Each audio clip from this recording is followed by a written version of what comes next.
Welcome to It Takes Two. I'm Blair. I'm Kris. And today we'll be talking about The Kardashians, Season 5, Episode 4. Listen, I need y'all to like, share, subscribe, comment, all the above. You ready, Blair? Mm-hmm. Let's go. So Malika visits Khloé. Yeah. And they're talking about how she wants to have another baby. Yeah. She just doesn't know with who. And she is thinking about going the sperm bank route. Yeah. Khloé actually offers up her embryos. I don't know if she was joking or serious. But they're just like, that would be weird. They talk about using Rob's sperm and they give him a call. I mean, she already slept with Rob, so why not? And Rob is pretty much saying that he can't come no more. She wants Khloé to go with her to the sperm bank so she can learn about it and get some more information. But she has some fear surrounding it and some disappointment in herself for not going the traditional or right way as far as getting married first and having kids. And she is just kind of having a hard time with herself and coming to terms with that. Your thoughts? My thoughts, pretty much, I mean, it is an option for people. Yeah. So I think that if you're nearing a certain age to where your body might not be able to produce a child and you still want another child, then you definitely should explore all of your options. I don't necessarily agree with it personally. As far as going the sperm bank route, it would be nice to have another parent who, even if you guys aren't together, who can be involved in the child's life if possible. But just to have basically like, yeah, I'm your mom and you have a donor and you'll never know this person. I think that can kind of like, that can psychologically impact kids. And I don't necessarily know if we know how much that can. I was watching this documentary once actually, and it was about this guy who gave his sperm to a sperm bank and he had like all these kids because his sperm was used like in so many different with so many different women, and they wanted to like get to know their siblings and connect and all this type of stuff, which is great. But it just creates, I feel like it creates a lot of confusion for the child if they want to have a bond with that side of their lineage. So yeah, this is the problem that I think that a lot of rich people have, that they just treat babies as some type of possession, some type of like, you know, I'm gonna buy a new purse today. You know what? I'm gonna buy a baby today. Especially with Malika being black, right? She's already had a baby with OT Genesis, that's a rapper, and things of that nature. And I don't really know the nature of their relationship when it comes to their kid, but I don't understand why she is willing to birth another kid in a situation that's not, what's the word, ideal. Okay. You know, ideal in the sense of a father being in the house. I'm not with the whole, like, you know what, I just want another baby just for the sake of another baby because you want it, but not even thinking of the ramifications of a father not being in the household does to that family and to you.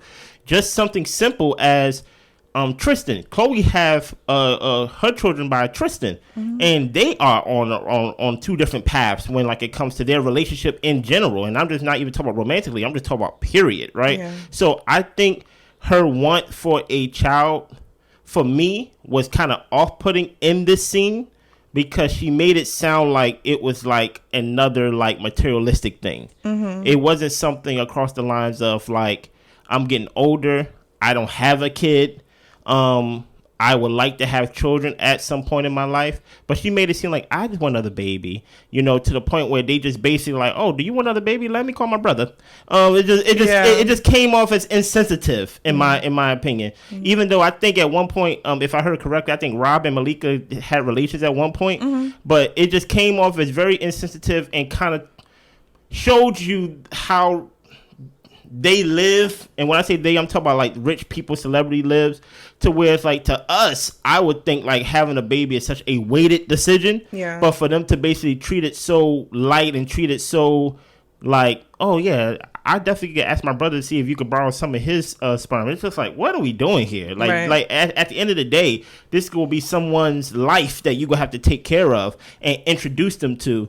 So it was kind of off-putting to me, in my opinion. Yeah. Khloé goes to visit Kourtney, and Kourtney is wearing Kim's Met Gala dress, the one with the roses. When she was pregnant, she's wearing this as her Halloween costume. Yeah. And they caption it Freaky Friday. Khloé, they asked Khloé in a confessional who she would want to do like a Freaky Friday switch with. And she says Kendall, because she feels like Kendall's wasting her life. She's not really taking all the opportunities of being a model and effing whatever dude she want to and just living a high life. Kourtney wouldn't mind if the baby is born on Halloween. That's something that Khloé asked her, but Khloé just wouldn't be into that. Khloé says that it was hard for her being pregnant, basically all the changes to her body, and she shows us a picture and she was just like, yeah, my butt just got like really, really big. Kourtney asked how Khloé's feeling, and if she's having sex, and she says, I'm good, I'm not having sex. And having Tristan away is actually like a relief to her. It makes her feel better. With Tristan gone, Khloé says that she can be more free and just have more fun and not have to worry about him or him coming over or whatever their situation is. So I have a few thoughts about these scenes. So first of all, Khloé talking about Kendall is like wasting her life by not, you know, enjoying the fullness of being beautiful and gorgeous and young. I don't feel that way. I think Kendall is doing exactly what she needs to do, especially because Kendall got really bad anxiety. I don't know if Kendall could handle that lifestyle. But I get what Khloé's saying. It's just like, you know, she would kind of take the world by storm if she was Kendall. The thing about Kourtney asking Khloé about if she's having sex and how she feels good with Tristan away and how she'll be free. Khloé, I think Tristan really did a number on Khloé, like mentally. And I understand that she's saying she wants to be home with her kids and she's like a mom and putting that as her primary focus. But I think that he really hurt her in such a way to where I don't know if she's going to be open to relationships in the future. Like, I don't know if she could have that trust for another man. I mean, she was pregnant and she was forced into early labor because she found out Tristan was cheating. And just for a few years later, for them to agree to go the surrogacy route, and he's got a baby by another woman at the same time. Like, he did a number on this lady, and I don't think the family is as sensitive and empathetic towards her about it because they keep throwing Tristan in her face as like an option. Kourtney didn't do that in the scene, but they keep throwing him in her face as an option. And I'm just like, y'all, I don't think Tristan's to be trusted. Like, yeah. I have nothing else to say. Okay. Well, I have nothing to say. All right. So Kim visits Kris. Ryan Murphy pitched the show to them and the network liked it. They wanted to go ahead and jump on it while the iron was hot. Kim is talking to her mom about how she just has to map it out. She's just got a lot going on. She would have preferred to do what she wanted on her birthday. She talks about how the kids just kind of wanted her time and attention. Kim says that she wants to be like a drill sergeant like Khloé. And mom is like, well, maybe you should talk to her. But she hasn't talked to Khloé because she feels like Khloé can be judgy. Kim, you can be judgy as well. So Kim says that she's half Khloé, half Kourtney in regards to parenting. Kourtney is very like free spirited, basically let her kids like run the house. And Khloé is the total opposite. So yeah, my thoughts on Kim is, Kim, stop lying to me. Stop trying to come off as relatable because it's off-putting in my opinion. This whole idea that you said that on my birthday, I didn't really want to do that on my birthday. I just really wanted just to lay down and just basically do nothing on my birthday and chill. And you're telling me you couldn't do that? You had a party because you wanted to have a party. It just is what it is. I find it very hard to believe that someone that successful do not get to do what they want to do, especially for their birthday. And you telling me Kim Kardashian, the one who brings the money to the family, if she was to say, I don't want to have a party, I don't want to be the center of attention, I don't want to be all out, I want to be home with my kids for my birthday, everybody would be like, no, you're Kim Kardashian, we got to have a party. I find that very hard to believe. No, Kris, I think on her actual birthday, she was home with her kids and her kids wouldn't leave her alone. I understand that, but it was. I think in one part she said something about she wished that she didn't have the party because she was tired of the party. Gotcha. And I was like, stop making it sound like you didn't want to have this party. You wanted to have a party. The same way as she came in and she basically was like, you know, sometimes I just want to sit down, but you know, I think she mocked her mom saying something across the lines of, my mother talking about she want me to rest, but she keep coming to me with opportunities. You can say no. Like, I don't really understand this whole thing of like, I have to work. And to me, I think that's coming off as she's trying to be relatable in the sense of like, you know what? Everybody have to work. Everybody have 9 to 5s and things like that. And I'm working a lot. Like, it's just like, but you're working. People are creating jobs for you that you can turn down. Yeah. You get what I'm saying? You don't have to do this. If you really want to get your rest, as she's trying to portray herself as someone who needs rest, then get your rest. You don't have to have that party. You don't have to take these jobs that people are creating for you. You can easily just be like, no, I'm not doing that. And then people will respect that. But I think you're just trying to come off as if like, oh, woe is me. And I'm just like, stop. Yeah. No, I agree with you on that. Like, Kim, you could really do whatever. I mean, if you can go to Paris for 24 hours and then go to New York and then do all these different things when it comes to work, if you really wanted to be alone on your birthday, you absolutely could have done it. 100%. You absolutely could have. 100%. So Kim is shooting the GQ Man of the Year cover, and that was like a big deal when she did it. People, I don't know if people were saying it, but to me, I was just like, oh, like she kind of like resembles her father. Like they kind of did like the 80s office aesthetic or whatever. Listen, that's one thing they go do in every episode, a photo shoot. Yeah. So Malika and Khloé go to the sperm bank. Yeah. And they actually like get a tour from the people. They sit down and go through this booklet to where you can see the photos of the donors, their heights, their occupation. And then they sit down and talk with the people who are giving them the tour. And Malika is just a little bit unsure of it at the moment. And the lady at the sperm bank explains that, you know, this really isn't necessarily people's like first or even second option when they think about having children. So they actually like do take their time with people and they don't try to have them rush the process. She's like, we're here for you if this is a decision that you'd like to make. And Malika actually starts crying and she's just feeling really overwhelmed. And I think that goes back to her just not seeing this for herself. Like she saw for herself the marriage, the children, and this lifestyle. And this is probably just such a jarring experience for her to be in a sperm bank and considering this as an option. Yeah, I think this is the equivalent of seeing how the meat is made. I think if a lot of us was to see how the meat is made, a lot of us wouldn't eat meat or continue to eat meat. That's why I don't watch those videos of how the meat is made, because I like chicken. Yeah. So she actually going to go to a sperm bank and she's seeing all these things, all these capsules and things of that nature. And it gives a kind of cold depiction on like the whole experience in a way.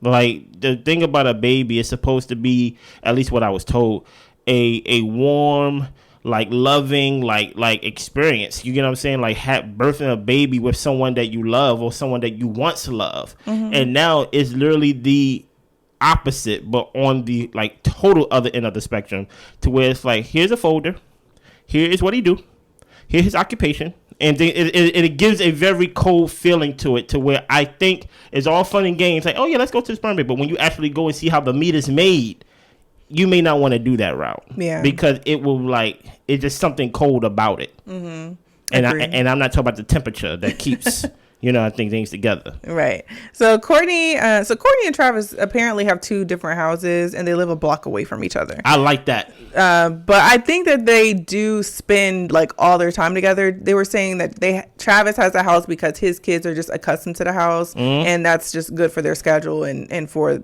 all the kids that he has over there. Listen, Travis got different type of money. Yeah. So the plan is for Kourtney and Travis to move into her house, move into his house while they have like the baby and everything like that. And they're going to redo her house so that way when it's done, they can move everybody into her house. Okay. I guess her house must be bigger. Yeah. So she is organizing like baby stuff and Kris is helping her put some things away. And basically Kourtney doesn't have like she has a lot of stuff together, but she's just like, yeah, I'm still not ready to have this baby because there's a lot I need to do. And Kris is joking about like, well, what if the baby came tonight or like when Travis gets here or whatever the case may be. And Kourtney is just not prepared. She talks about how she and Travis enjoy this movie called True Romance, and she actually got the rings from the movie for their engagement anniversary. Only thing I really want to say about this is, Kourtney, what do you be doing? I understand that she was on bed rest, but she also has a lot of assistants. So why aren't things ready? And it looks like you about to pop? I don't know. Things are ready, man. Don't fall. Don't fall for these people. I'm just like, how are you just like, oh no, the baby couldn't come today or tomorrow? I'm just like, literally. But she also says like, look, babies are born in caves. If the baby comes, we'll be all right. So this is the thing that I don't like about this show. Actually, it's the whole trying to be relatable. Like, oh, if the baby comes, like things won't be ready. Things will be ready. Yeah, 100%. Things are already ready. So it's like this whole idea of like, even when they say things like, I plan this party, but then you see like 2 party planners on the side. Like it's just they trying to come off relatable, and it's like I can see through it. Yeah. So Kendall is at her old high school for mental health day, and she is going to speak and answer some questions. And they ask her, pretty much the only question that stood out to me is like how she felt comfortable sharing her mental health issues on TV. And she did it because she was naturally what she was going through, and also she continued to do it because she saw that people didn't feel like they were alone with her sharing her story. So I'm just like, they just told Kendall like, girl, you need to film more. So yeah. So she just started finding stuff to do. She was like, I guess I talk about my anxiety. Yeah. So Skims is doing a partnership with Swarovski. And she is going to pair the crystal with her clothing. So she's getting ready for this Swarovski and Skims party or showing or whatever like that. And she gets a call from Saint asking for KFC. And she tells him pretty much, we got to remove one sugary item, but you can have your KFC and your soda. And she talks about how negotiating with Saint is just like a whole situation. Then we moved to well, did you have anything to say about? Okay. So we moved to Khloé. She's wearing Kim's nipple bra. And I don't know how I feel about the nipple bra. I don't feel great about it. Okay. But that's fine. I don't have to buy it. You don't have to buy it. So they talk about how they went to the sperm bank. Kris, Malika, and Scott are over. And pretty much Malika's not thinking that the sperm bank is going to be a great option for her. Scott and Kris come over to talk to Malika about potentials that she could probably like date or maybe get donations of their sperm. And they really don't talk much about that, to be honest, but Kris explains that she always wanted siblings for her kids and how she was really desperate to have Kendall and Kylie. She wanted to have Kendall, but she wanted Kylie to, so that way they can be close in age and be, you know, friends, sisters. So she had Kendall and Kylie Kendall and around like in her 40s. She had a miscarriage before Kendall, and that kind of threw her for a loop, and she was nervous a lot when she was carrying Kendall. So I don't know, this scene right here, I always find it interesting to learn more about like the history of the family. And I do think Kris has done a good job with having her kids close in age so that they can actually be there for each other and be like a support system. So to me it's nice to see. Kylie, where are you? That's all I have to say. We keep talking. We see all her kids, except one. You get what I'm saying? And it's very. I'm going to start being on Kylie every episode because she's the youngest, right? And I don't want to hear Kim talk about Khloé's not doing enough. I don't want to hear Kim trying to have a secret rivalry with Kourtney and things of that nature. I don't want to hear about Kendall is wasting her modeling years, her young life, basically not living the high life and the fast life and things like that. We do not see all the Kardashians that is promoted to us on the main screen of the show. And that's Kylie, right? I am very, what's the word? I would like to hear more on the family history of the show, or at least within the family dynamic. I know it's one part of the show where they were basically showing the slideshow of what was each kid when they was asking Kris Jenner which kid was the easiest, which kid was the hardest, which kid was basically the most opinionated and things of that nature. And she said Kim was perfect. And I don't know if that's some reverse engineering, but I just find that very interesting that she described Kim that way, and now Kim is basically her main workhorse. Yes. You get what I'm saying? Yeah. Well, that's all. That's all. Anything you thought about this episode overall? It was kind of slow. Okay. But I think that's gonna be every episode. But here we are. That's all. Yes. Don't forget to subscribe, like, share, comment. We'll be back next week with the Kardashians. Bye.